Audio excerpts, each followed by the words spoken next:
स्वर्ग की कुंजी। एक बार विजयनगर में एक साधु का आगमन हुआ। वह नगर के बाहर एक पेड़ के नीचे बैठकर साधना करने लगा। विजयनगर में उसके बारे में यह बात प्रसारित हो गई कि वह एक सिद्ध साधु है जो चमत्कार कर सकता है। सभी लोग उसके दर्शन के लिए धन, भोजन, फल फूल के चढ़ावे के साथ जाने लगे। तेनालीराम को जब इस संबंध में ज्ञात हुआ तो वह भी साधु से मिलने पहुंचा।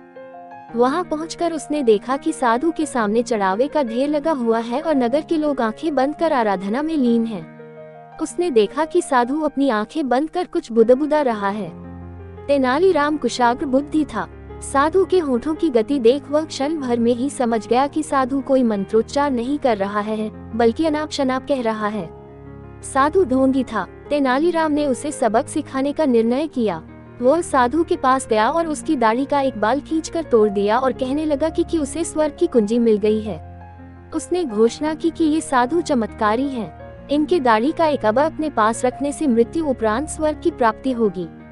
यह सुनना था कि वहां उपस्थित समस्त लोग साधु की दाढ़ी का बाल तोड़ने के लिए तत्पर हो गए। तेनालीराम द्वारा अपनी दाढ़ी का बाल खींचे जाने से हुई पीड़ा से साधु उबरा नहीं था।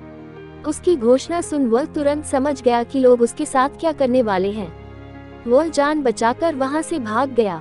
तब तेनालीराम ने उपस्थित लोगों को वस्तुस्थिति से अवगत कराया और ऐसे ढोंगियों से दूर रहने की नसीहत दी। मैं आशा करती हूँ ये छोटी सी कहानी आप सभी को अच्छी लगी होगी।